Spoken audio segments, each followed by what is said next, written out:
So good to join us here on a Thursday evening. The Celts are up 2-0 after cruising in the later stages of the game against the Indiana Pacers. So now they go back to Indiana with that series 2-0 Boston. And then tomorrow you've got Minnesota and Dallas with the T-Wolves trying to tie up the series at a game apiece. J.B. Bickerstaff out as Cavaliers head coach. I don't really understand that, but, I'm not within the walls of the Cavaliers organization. And I talked about this earlier, Ryno. Could you imagine being young, 30s, having career earnings of $80 million and you're broke and you have to file for bankruptcy because you don't have any money and you don't have any assets? That's Antonio Brown. Yeah, no, it's hard for us to imagine, Grant, because we've never seen wealth like that. But unfortunately, the lives some of these guys live, and I think we're seeing a little bit of a change. That generation, Antonio's generation, strip clubs, Grant, throwing money around, it's slowed down a tad bit, at least in the public eye. All right. The video from the Scotty Scheffler arrest a week ago at the PGA, where he was arrested and had to spend the morning in jail. What do you think about that? I thought it told us everything that we suspected based off of the inconsistencies from the people at the scene. I think it also tells us everything we need to know why he was released so quickly, Grant. Those were some serious charges. No bail was required, pushed back for the hearing. It's a bad look. It is a very, very bad look if that's what really happened, according to this last video that came out. Yeah, it is a bad look. If you want to join us on the show, you've got the link, you got the QR code and everything else. But you're 100% correct. I mean, it's unfortunate that it happened. It's unfortunate there was so much publicity with it, which I get. We are talking about a public figure, but you know what? It's, as I said, it's an unfortunate situation that occurred that didn't have to occur. No, the situation was poor enough, but what's in the police report versus what was clearly what we saw in the video today, Grant? I didn't see anybody being dragged. I saw somebody try to smash a window out, and then officer, not sure if you saw this, has already been disciplined for not turning on his body camera, Grant. Yep. It's incredible to me. I'm not a police officer. I have a lot of respect for our law enforcement. But to me, I've always thought that was just like standard procedure, police 101, where your body camera's on. I don't know. Napes, you've got to think. I mean, if that was a regular situation, like the cops on the side of the road and all of a sudden Scotty comes up being a knucklehead, they were investigating a death. How is your body camera not on during an investigation like that? Let's start there. I'll tell you, it's a bad look for the Louisville Police Department. I think we can all agree on that, correct? 100%. And it's really how they handle it from here, Grant. After the press conference from the mayor, it just seems like they keep getting more cake on their face when they need to walk away. Yeah. All right. If you want to join us on the show, we would like to have you. Again, we're talking whatever you want, NBA, NHL. You've got, the Scheffler situation, J.B. Bickerstaff out as the Cavaliers head coach. We're getting closer to NBA draft, NBA free agency. Hope you have a fabulous Memorial Day weekend, as it is the unofficial start to summer. And here we go, man. We're off and running. You ready to get your tan? I got to be careful with my tan, my friend. My skin tone's not good for tan. I can get I used to get tan all the time, which is what my problem is. Not good. Skin, not good for me. I have to be careful. Well, that's a good thing that you have to be careful, because that sun, man, that can get you pretty darn good. I've had melanoma before, so. I did not know that. Wow. Yeah. Okay. Yeah. So, but I caught it very early. Tell you a real quick story. We always talk about like paying attention to your body, and like if you're not sure, go get it checked out. I had a tiny, and I mean tiny, little dry skin on the top of my right hand, almost like a tiny little scab, but it was there for a couple of months, right? I'm like, I better go get this checked out. So I go see a dermatologist in Sacramento, and while I'm there, he goes, you know what? He goes, I want to check out your your entire body, put on a gown. I go put on a gown. He's examining my skin, and he's looking at my back. He goes, "What's this?" Oh, Obviously, it's under my back. I can't see it. yeah. He goes, "I have to do a biopsy on this." So he did a biopsy on my hand and on my back. And he said, "Okay, you come back next week and we'll discuss, the biopsies. Come back next." So I come back, and you can't make this up. I'm in a suit. It's 2 in the afternoon, maybe 1:30, and I sit down on the table, the patient table in his office, Yeah. and he says, "I've got some good news for you and bad news." He goes, "The good news is your hand is going to be fine. That's not an issue. The bad news is you have melanoma on your back." And he literally, I'm not exaggerating, I'm sitting on the table, and he literally crouches down in front of me, and he's like this far in front of my face. And he said, "I know you. I know your schedule." He said, "This cannot wait." He Mm. says, do you have a surgeon?" I said, "Yes, I do." And he gave me the biopsy report. I left his office, drove to Borders Books, which is no longer there, in the pavilions Yeah. area of the off of Fair Oaks. All right. I walk in the Borders Books. I buy a book on melanoma. I walk out of the store. I read the book in the parking lot of Borders Books, and I have my biopsy, and I'm comparing my biopsy numbers to what the book says and everything.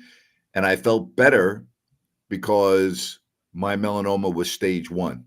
So anyway, I'm on my way home. My wife calls, goes, "I need you to do me a favor, and I need you to stop at the store and buy a few things." I pull into Raley's, El Dorado Hills. I'm walking out of Raley's. I get in my car, and there are a bunch of firefighters, in their gear with boots out with donations. I roll Mhm. down my window. I put some money in the boot. They hand me a yellow sheet of paper. Okay.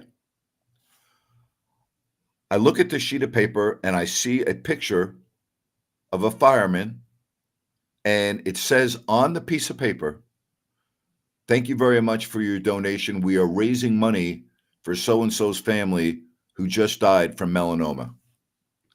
Like, Unreal. no, like you cannot make this up. I had shivers. I literally am like, I'll never forget it. I just like unbelievable. So here's the message, and I'm going around and around and around. Had I not got my hand checked, okay, I would be dead because I would have never known about a tiny little spot on my back between my shoulder blades that was asymptomatic, no pain, no anything. I couldn't see it.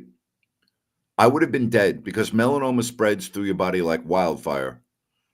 Had I not gone and checked out a little tiny scab on my hand that was, I mean minuscule, Yeah. like the size of a needle, I would be dead. I would have died because I would not have known, and the melanoma would have been at that point. If I had I'd be dead. I would have never Yeah. known. So since that point, I now get my skin checked every 6 months. I do a skin screening every 6 months, and from that point, and that was back in 2007. I'm much more careful. Not as careful as I should be because I'm golfing and everything. But I put Sure. sunscreen on. But every 6 months, I get my skin examined. That's incredible. I'm sorry you had to go through it, but the fact That's that you found out about it, and then just even the full circle to yeah. to see that from the boot. I guess, Grant, I'm one of those people that for a long time in my life, I didn't want to know, right? It's like, okay, well, if it's Yep. gonna bite me in the ass, I'll Yep. know, right? It's Yep. eventually gonna keep up. And then the hip thing happens and it Yep. changes everything. I don't know what it was for me that got me over that. It's better to know so you can take action. But if Yep. that's not a PSA, what Grant just shared for even if something's not wrong, go to see the damn doctor Uh-huh. because Scott Pollard, medical technology these days, Yep. unreal. I have a scar on my back that's about like that from a mole on my back that was the size of maybe less than a pencil eraser.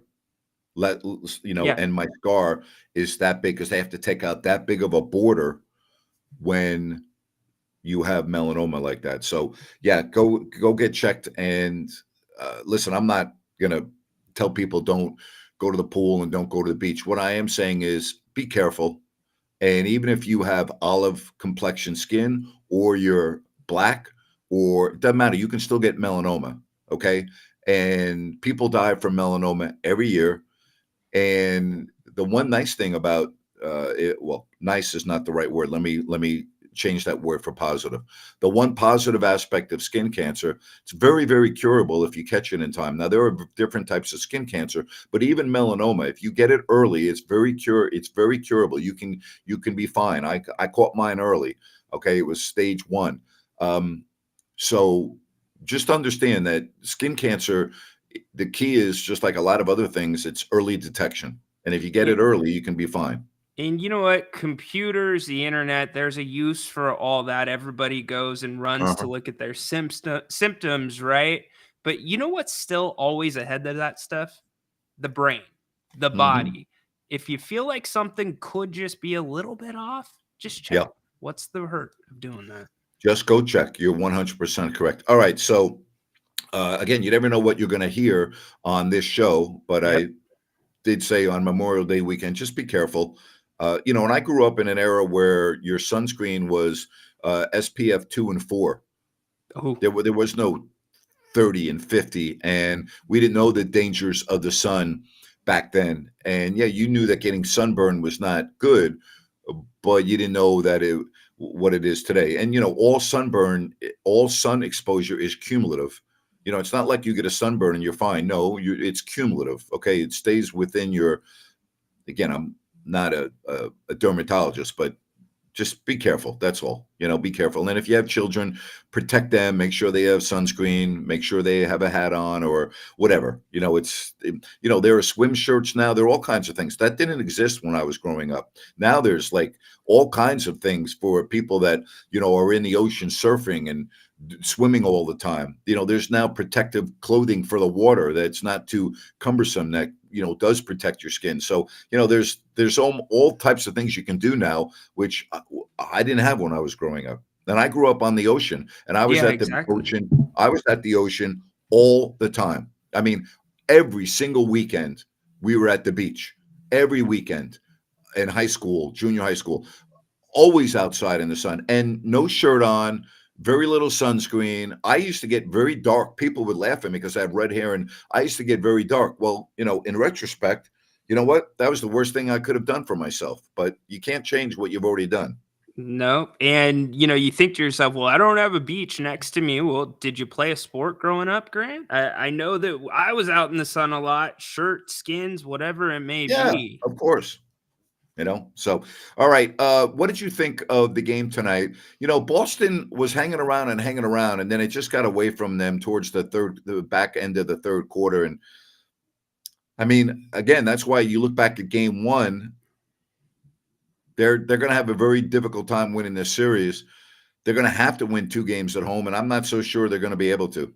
Yeah, especially as we await word on Tyrese Halliburton. Woj said that it is a aggravation to the hamstring that he Yeah. injured earlier in the season. Grant, I felt deflated watching Boston tonight because they're clearly, in my opinion, going to win this series with or Yes. without Halliburton coming back.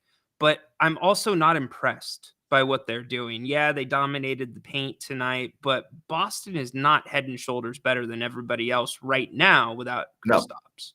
Yeah, and they if they get Porzingis back, and they say they're going to get him back probably for game 4, and if he can be that guy, that may put Boston over the top. But I'm looking at Boston, and I'm watching Minnesota and Dallas, and quite frankly, I don't really see an advantage there for the Celtics right now. I may have a different opinion a week from now, but during the regular season, I think we can all agree, Ryno, that Boston was head and shoulders above everyone else. Their record proved it. Everything else proved it. Right now, I don't see it. I don't think they are. They almost look like they've got a tad of that being disinterested. at Uh-huh. times, and Tatum, it's the little things. I look at a guy, Jason Tatum, 4 turnovers tonight, not really being pressured a lot. Hey, why don't you throw Anthony Edwards out on the perimeter and see what that's going to look like? Yeah. So I know every series different, but you're right, Grant. I mean, I sure hope this series turns around and Indy can get something going at home. Hey, don't forget about Bennett's for your weekend brunch, your weekend prime rib. Go out and enjoy the holiday at Bennett's. And don't forget about their happy hour sips and tastes from 2 to 6. They have great specials on their wines, particularly really great deals. $14 and under, and many at $6. Great sips and taste. Yes, they have shared plates. They have tremendous food. Again, go to dinner, brunch, everything. Go to Bennett'sRestaurants.com and check out everything that they offer. Prime seafood and steaks at Bennett's, Sacramento, Roseville, and the West Side Grill in Rockland. Truly one of our favorites. Yes, it is. And you guys heard Andrew last night. He is one location away from the Triple Crown. So Yes. get to it. Yes. Get to it.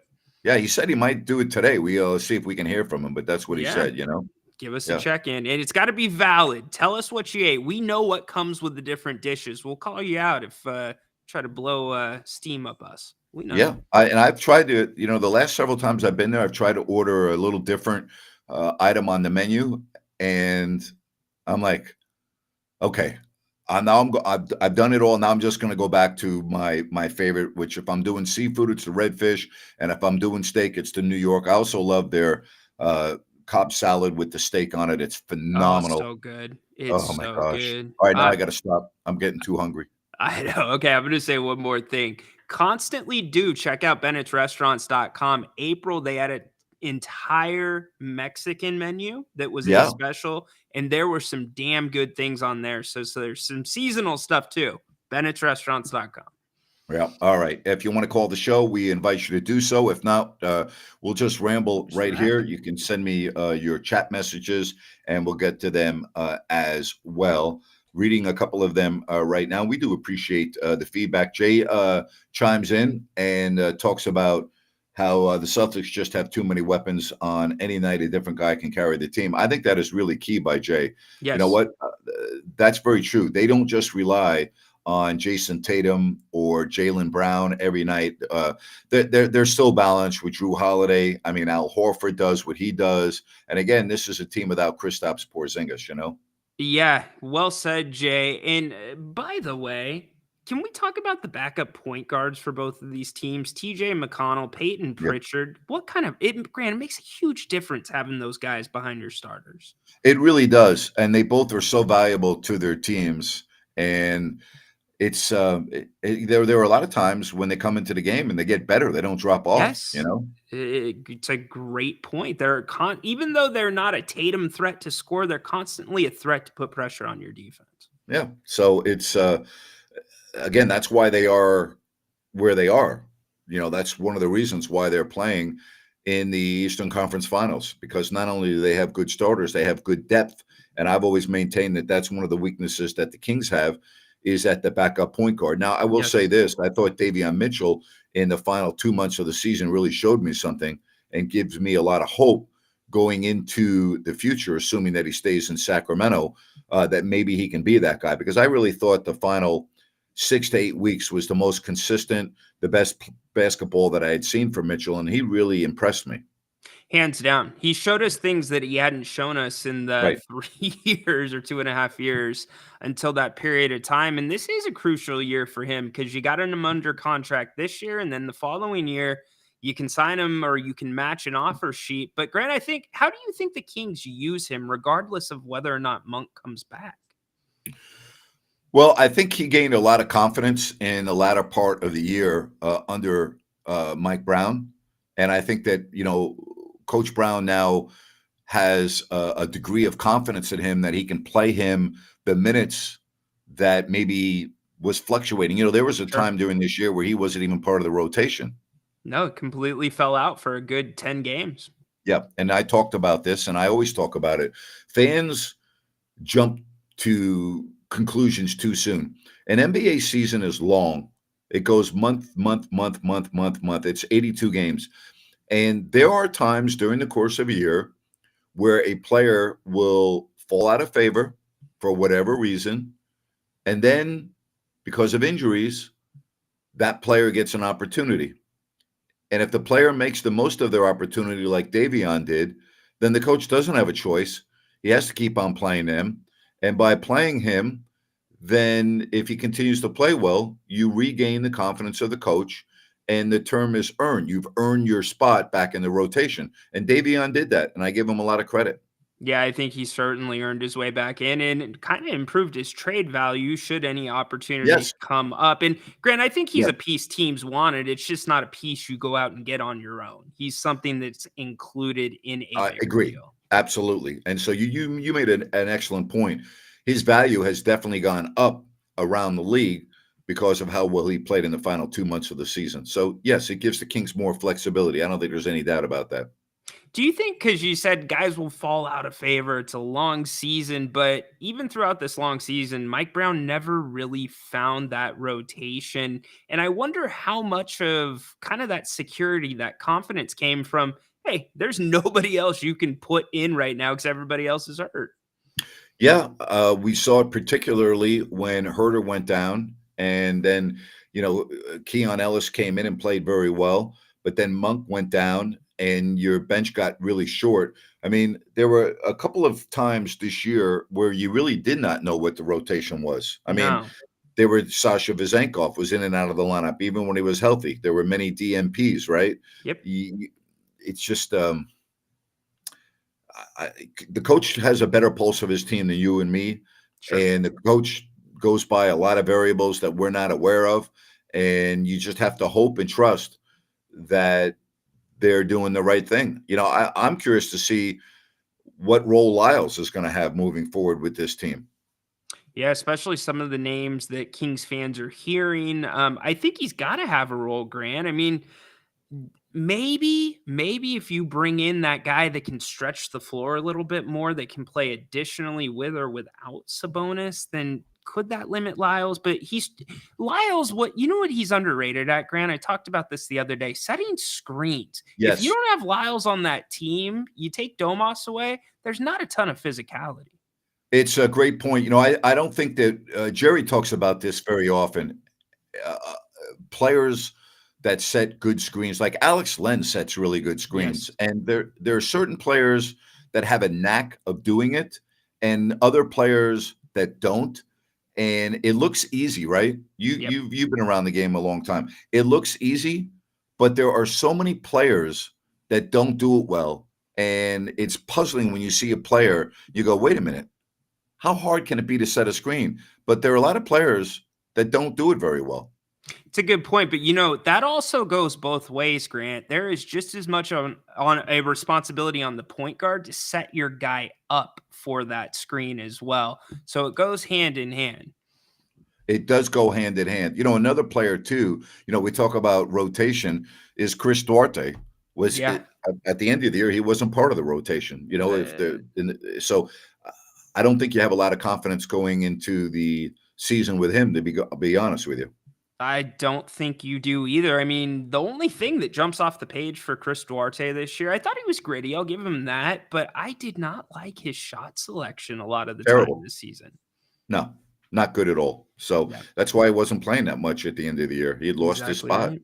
you know? Exactly right. And there were minutes to be had there too. He just didn't get them. There were minutes to be had. You were spot on. There were a lot of minutes to be had. Yep. And listen, Keon Ellis played well, and then Davion found his role off the bench and started playing most of the minutes. The Kings bench does have to get better, regardless of injuries or no injuries. The bench has to get more productive. It has to be deeper. It has to be better next year. 100%. They don't have much money to play with. And I'm No, going to put this up really quick because Dirk is right. These talks are coming back. Kuzma, it's reported he's going to be back on the market. Asking price unknown, but you got to think the Kings are going to be active in those discussions. I would think so. I mean, I think he would help the team. I like Kyle Kuzma. I think his game translates into helping a Kings team if he's on the team. Now, the question is, if Kuzma's on the team, who's not on the team? And, Yeah. again, everything right now starts with Malik Monk. Yep. What's going to happen with Monk? Spot on. The one thing Yep. I'll say about Kuzma, his most expensive year contract-wise was this last season. It goes down from there, not significantly, but I think it's like 23 and then 21. So it's really not too unaffordable if you're the Kings. No. There's pieces that could work. Correct. Absolutely. So you want to take a call, buddy? Yes, let's go overseas. Do it. Let's go overseas. Baki, welcome into the Scrum. What's up, Baki? What's up, guys? How are you?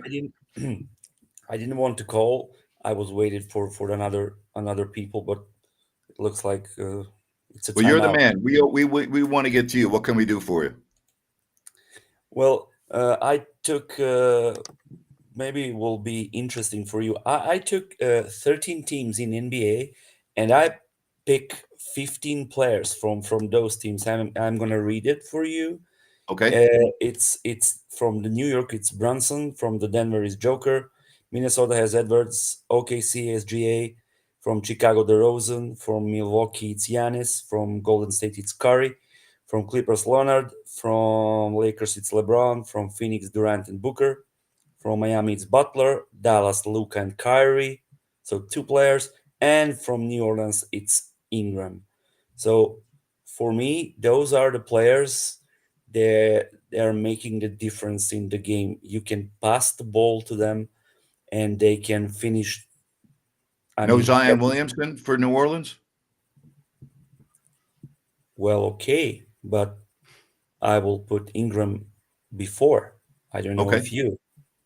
I wouldn't, but okay. Okay, interesting. It can be countable. So, why did I do that? Because I want to ask you. Do you see Tatum between all those players from Boston Celtics?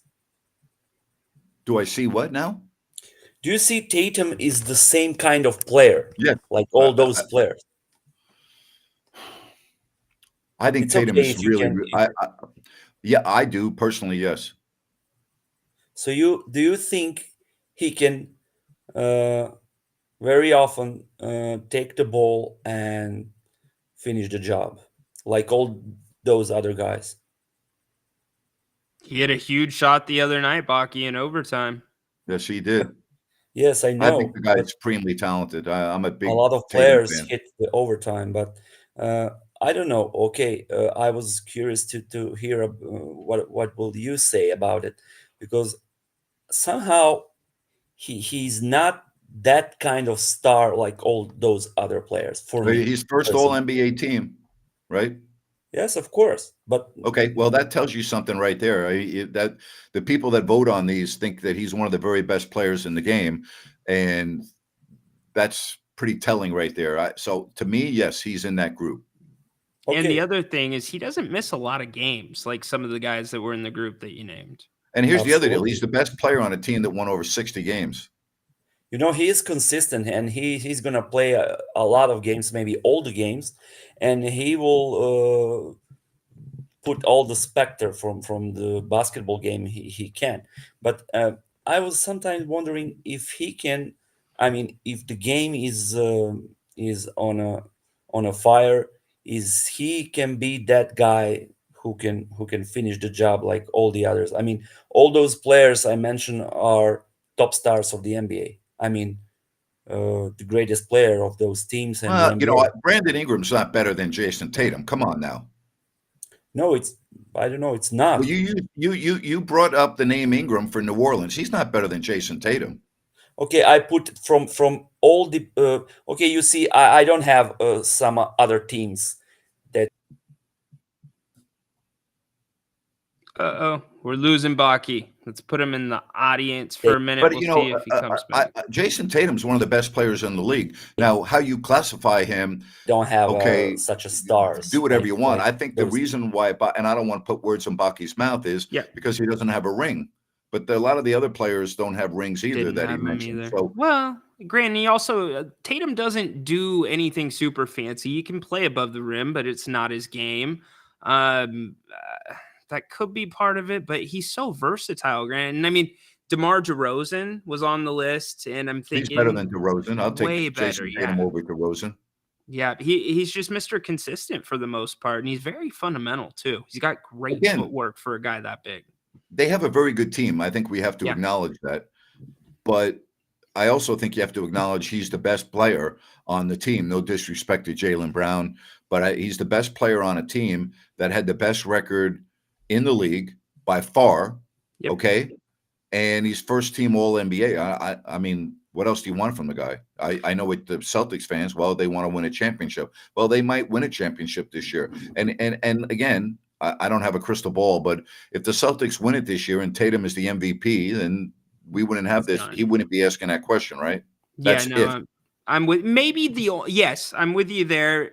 I guess if you look at Tatum versus Jaylen Brown, I would say maybe I give Jaylen Brown the nod in creating his own shot, but that's not to say Jason Tatum cannot create his own shot Well, successfully either. he averaged 27 points a game this year. He averaged Yep. 8 rebounds, 5 assists, and shot 47% from the floor.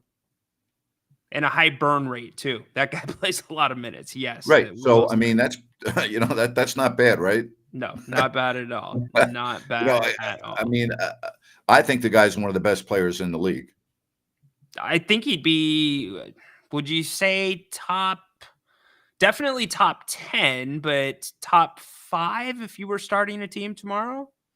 Well, he was first team All NBA, so that would make him top 5. 5, yeah. He's right on the cusp of 5 to me. Yeah.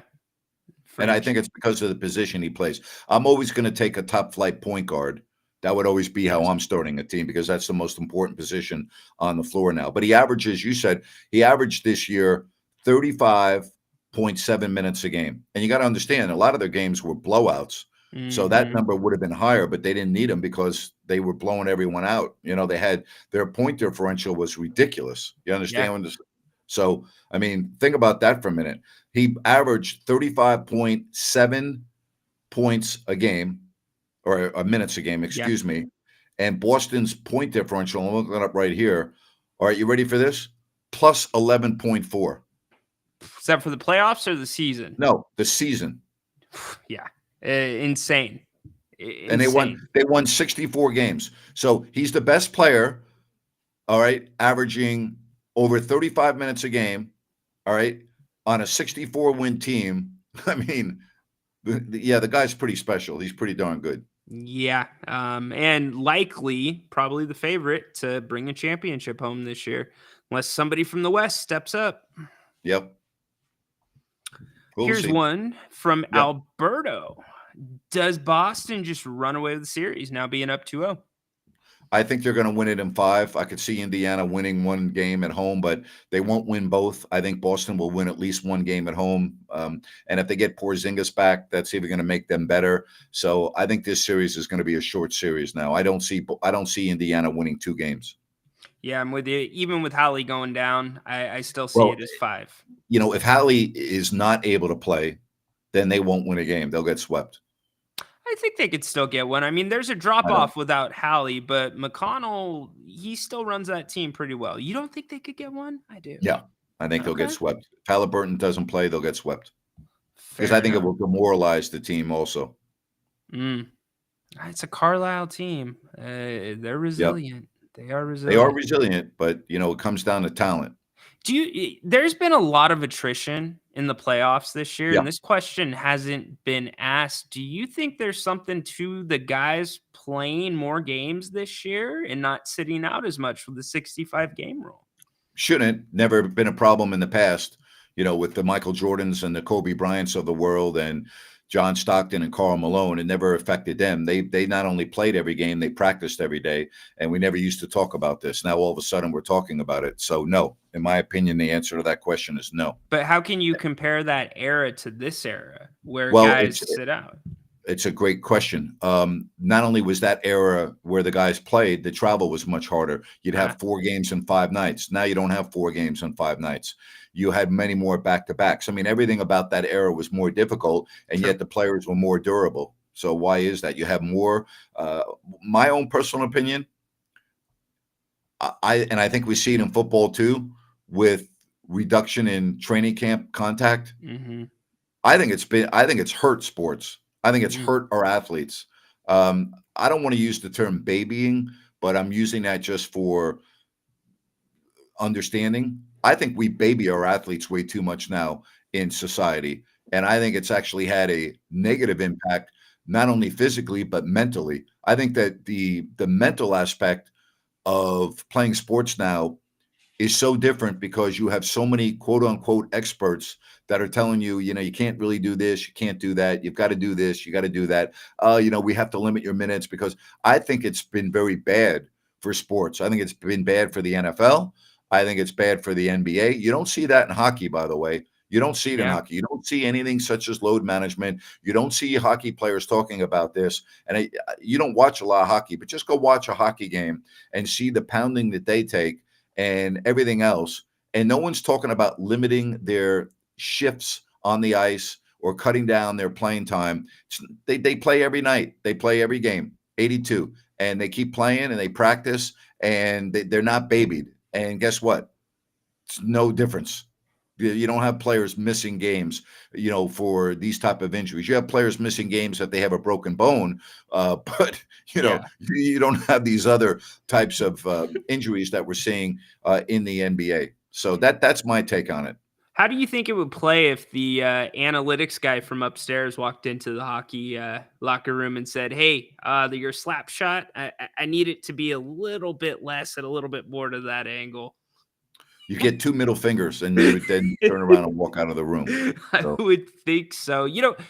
As to football, I think that's where the strongest argument is, where they've reduced the contact because it seems like now full speed games, it's a shock to the system for some of these guys. And the adjustment period, even more to get going in the NFL. It used to be a week or two. Now it's like yeah, week 5, week 6. the tackling in September is horrible. It's because they don't practice it enough. And I think also part of the problem with tackling now is the defenders have had to learn how to tackle differently because they can't use their head. That's part of it. But even over the last several years, the tackling in September is terrible because you don't have enough practice in camp because you're not able to tackle. So, there's a lot that goes into it. Well, those guys don't wrap up anyways, Grant. They wouldn't No, even practice wrapping up. It's that crazy. it is crazy. The technique is terrible. Hey, plumbing needs, plumbing repairs. Make sure you check out New Works Plumbing at sackserviceplumbing.com. They've got a fix for you. Just call the number on your screen. And remember, they're available around the clock for your plumbing needs. That's New Works Plumbing at sackserviceplumbing.com or call the number on your screen. New Works Plumbing. They've got a fix for you. Grant and Ryno rolling right along here on a Thursday. And the other part of it, the pendulum is not coming back. It continues to swing more and more towards err on the side of caution with the human body as it pertains to sports. And now these teams, instead of having one trainer and the team doctor, and now you have so many people. I got to tell you, when I was traveling with the Kings the last couple of years, and I mean this, there were so many people on the plane that I had never seen before, didn't even know their names, didn't even know what they did. And then I found out they were all part of the medical staff. Oh, wow. And I was like, what a waste of money. I mean, it was such a waste of money. It was stupid. And I maintain, and I'm not degrading their education and what they did. I'm not in no way, shape, or form am I degrading them as people for their academic credentials. Sure. Okay, what I'm saying is it's just overboard. That's what I'm saying. A little bit too much. Yeah. If you're going to the bubble, maybe. Just a regular road trip. I would think it's an interesting crossroads here, Grant. You have so many guys, Tom Brady, LeBron, famous for really starting the invest in your body movement. And sometimes those guys trust their personal trainers more than they trust the team physicians. So I True. would be very interested to see what that dynamic is like now within an organization, because A real there's problem. got to be a little bit of a conflict. There's a big conflict, and I'm glad you brought that up because it's a great question. And I want to get to the first part of that, taking care of your body. That's why Harrison Barnes plays every game every year, because he is a religious fanatic about his body. Okay, what he does with his diet, with his regiment, before practice, after practice. He's the last one to leave the locker room because he's doing all kinds of treatment, ice bath, hot tub, everything that you can possibly do, he does. But as far as what you said, I talked to my buddy who's very close with the NFL and is very in tune with what's going on with the Giants. And 2 years ago, the Giants lost almost every single wide receiver to a leg injury, muscles. Mm-hmm. And I said, how the hell does that happen? It happened last year too. And he said, very simple. He said, all these guys have their own individual trainers and they don't follow the workout regimen that the New York Giants training staff puts together. And their trainers don't train the same. They all think they have to reinvent the wheel and that their way is the best way. And what happened was all the players got hurt. So, and it creates a lot of friction within the organization because the organization can't do anything about it. They can't police that. They can't tell a player, well, you can't work out with this guy. No, they can't. And it's a real problem with professional teams. It's a big time problem. Great insight there. Did you see the Netflix quarterback series that followed Mahomes and a few other guys this past year? I did. I thought it was spectacular.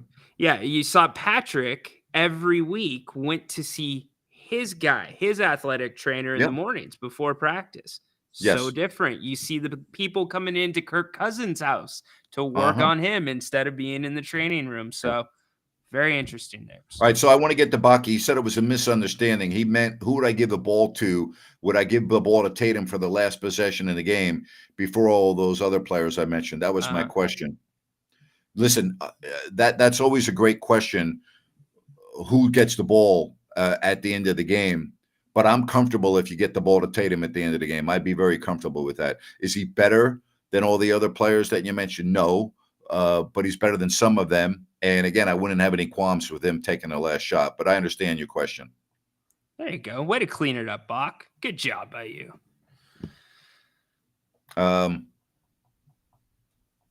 NBC, I didn't see this, said that the view was blocked during the alleged drag of the police officer. What I saw today tells me everything I need to know after the video I saw today. You agree with that? Yeah, I'm not sure how the police officer would have been dragged before he came into contact with Scotty Scheffler. I know those buses were blocking, but you don't see Scotty Scheffler's car and the officer approach him until the officer's hitting the window. That's how I saw it. Yeah. But Grant, there's cameras everywhere. Maybe there's other angles out there.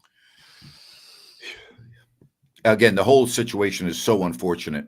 You know, it really is. It's unfortunate that had to happen. It's unfortunate for everybody because you know what? It didn't have to happen. No. And in a way, it's boosted Scotty Scheffler's celebrity. Yes. And I'm not saying that's the way you want to do it, but he's now a household name. Yes, he is. Yep. There's no question about that. You know, no question about that. Hey, if you want to get in on the program, you can before we wrap it up. Something we didn't talk about this, but how bad does this look for Fox that Greg Olson wins an Emmy for Best Analyst and he's demoted to the second team because they're paying Tom Brady now, who's never been in the booth, $365 million. How about that, huh?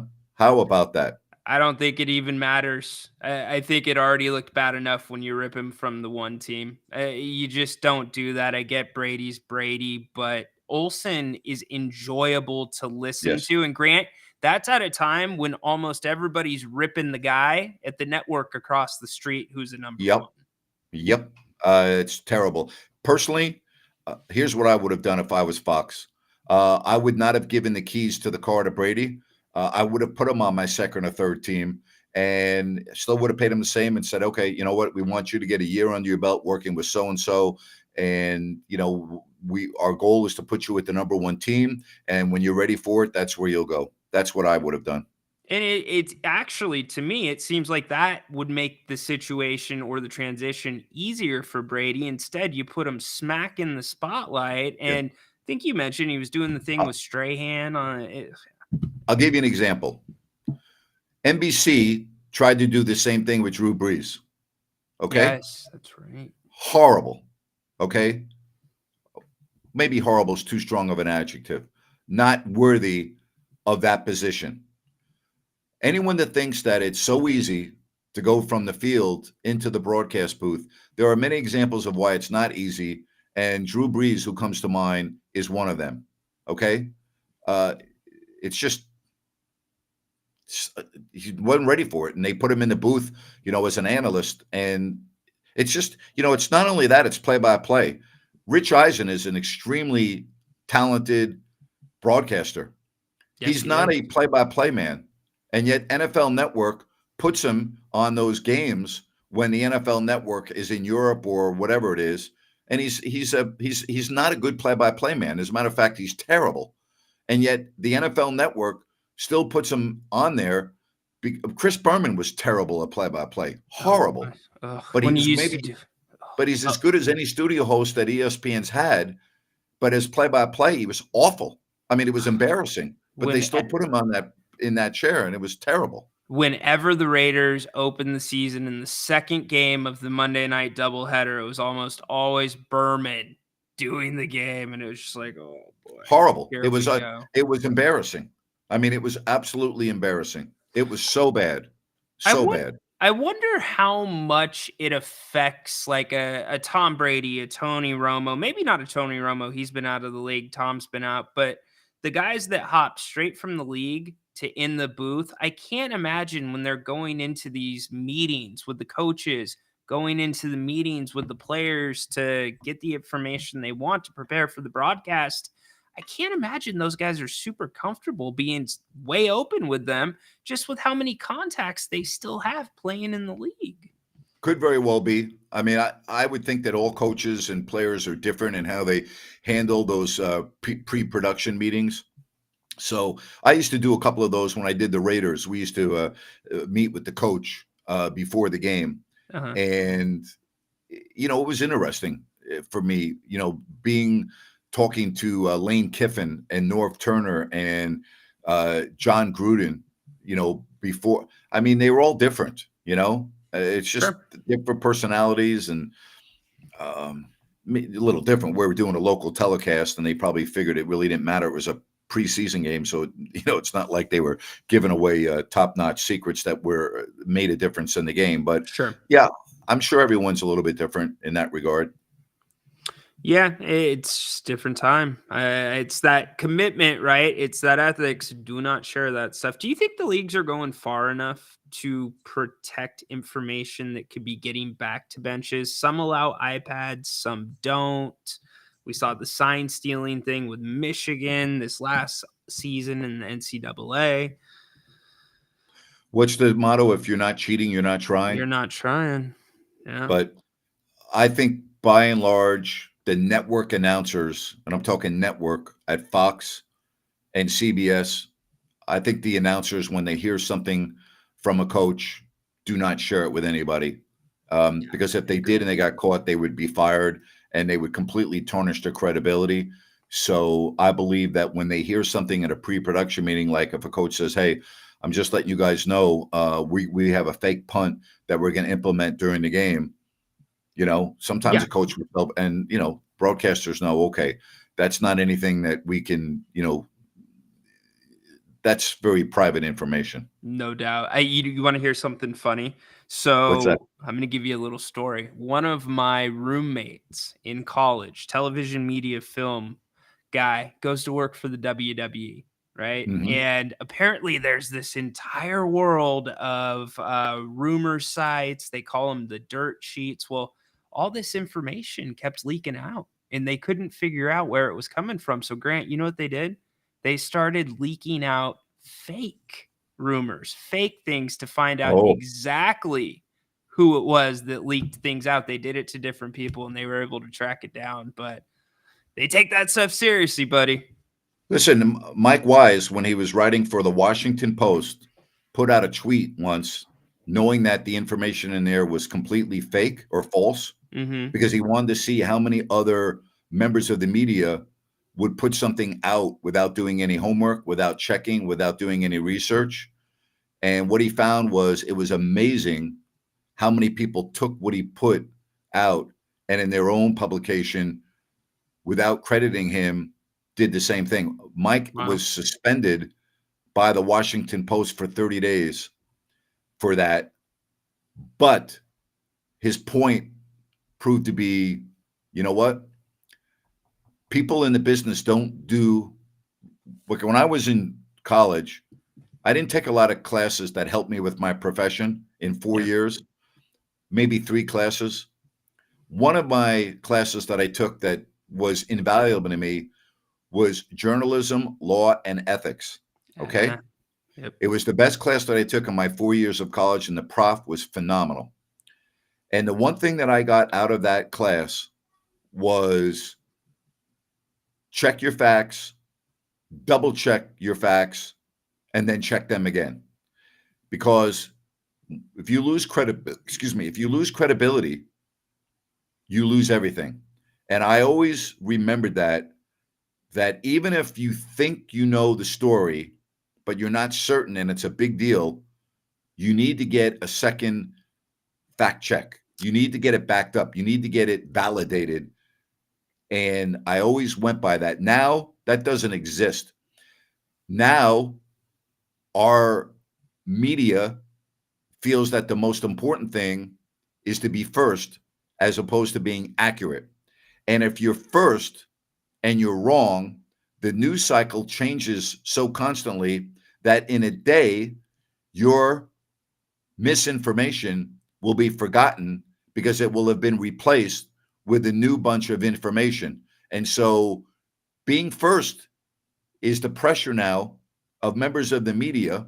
Like now, you always see this, like when so-and-so gets ready to sign a deal or it's getting traded, you'll see at the end of the tweet or whatever, first reported by so-and-so, right? Right. Because they give credit. Because now the mantra is we got to be first. I got to beat my competition. Like I've always said how stupid this is, especially let's say basketball. Shams and Wojo, right? Yep. Their competition. Yep. So one might have a trade 15 seconds ahead of the other, and they get credit for breaking the story. And my thing is, what the hell difference does it make if it's 8 hours apart or 12 hours apart or somebody signed a deal? You're not telling me anything that's earth-shattering. Like the fact that somebody was first by 30 seconds doesn't mean anything to me. I mean, we all were going to find out about it later in the day eventually. So a lot of this stuff is nonsense. But unfortunately, in today's day and age, being first is more important than being accurate.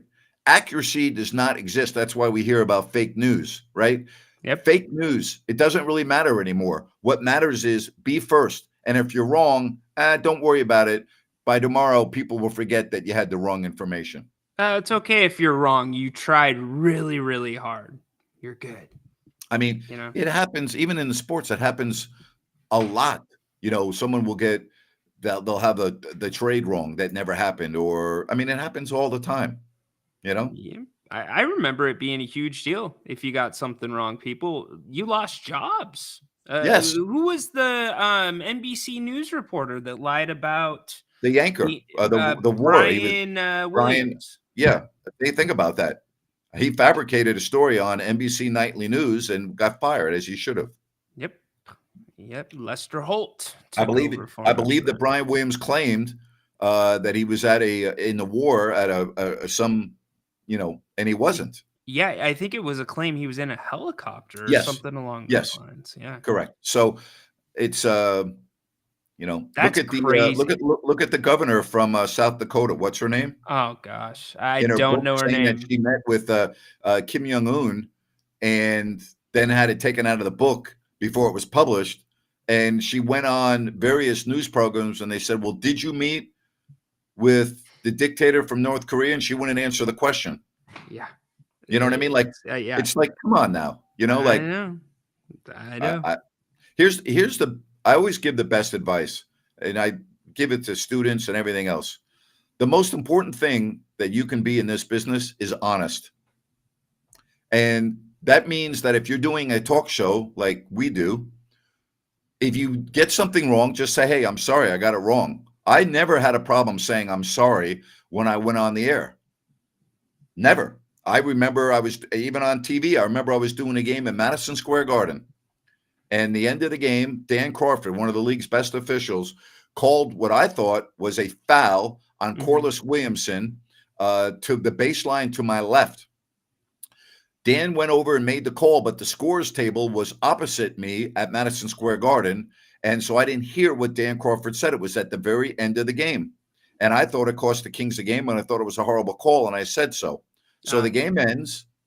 We go to commercial, and they show me the replay during the commercial in the truck, and I realized that I got it wrong, that they didn't call a foul on Corliss. They called him for setting an illegal screen out of bounds, which he did.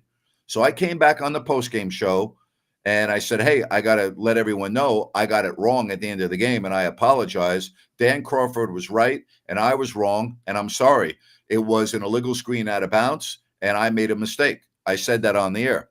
I'm on the plane getting ready to take off from Newark Airport, and I get a call from Tim Frank from high up in the NBA. And he says, hey, Grant, I want to talk to you about, the end of the game. And I said, Tim, before you go on, I want you to know this, because the league pass stops before you go to commercial. And when you go to commercial at the end of the game on NBA League Pass, you don't see anything other than that. That's right. And I said, hey, Tim, I'm just letting you know I got it wrong, and you didn't see this, but I came back on after the commercial, and I apologized. And I said, hey, I got it wrong, and Dan Crawford got it right. And he said, hey, man, I really appreciate you doing that. I said, he goes, you just need to be more careful in the future. I said, you're right. I do. I said, I'm wrong. I admitted to being wrong on the air. Not only did I admit to being wrong, the next time I saw Dan Crawford was about 3 weeks later. I don't remember where I was. And I went up to Dan and I go, Dan, I really owe you an apology, man. I go, this is what happened. And Dan said, hey, Grant, you know what? You're all good with me. I really appreciate you coming up to me, but you're good with us. We have a lot of respect for you. And the fact that you went on the air and apologized, he goes, that means the world to us. And I said, no problem. So like, to me, no one's perfect. You're never going to be right all the time. I don't care who you are. You're going to make a mistake. Well, when you make a mistake, don't magnify it by not admitting that you made the mistake. I don't expect perfection from you. You shouldn't expect perfection from me. And when you're wrong and you make a mistake, just say, hey, you know what? I'm sorry, man. I got it wrong. I apologize. I'll try to do better. Yep. One of the most important things you've taught me. There was one mistake that I made. I had to call you and wake you up and say, Napes, I made a mistake. Can you handle it?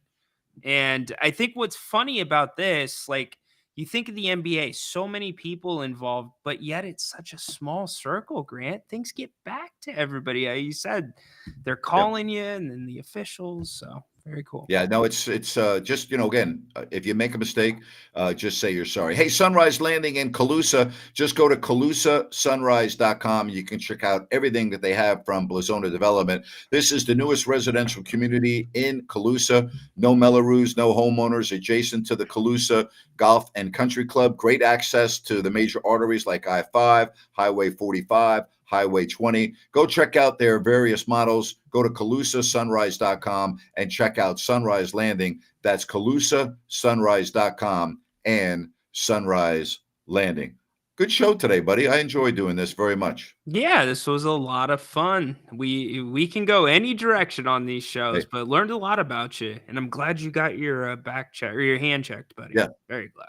And I only wish that an hour used to go this fast when I was in history or math class in school, because those hours used to seem like 5 hours, 6 hours, 7 hours. I hated history and I hated math. Oh my God. Hated those classes. History and math. Yeah. For me, it was the sciences, but you just couldn't help but keep looking at the clock. And that's the worst thing you could do. The worst thing you can do, because it was almost like it was stopped. I used to look at the clock and I would like, oh my God, 18 more minutes. It's going to take forever. And I'd be looking at the clock, and obviously I'm not listening to the teacher. And I'm like, oh my God, so yeah. Or you know what? Some of the clocks, they would be so loud you could hear the second tick. And then you'd focus on that instead of the teacher. I know. I'm with you, buddy. All right. Hey, enjoy your evening. Thank you, everyone. Appreciate you being with us right here on a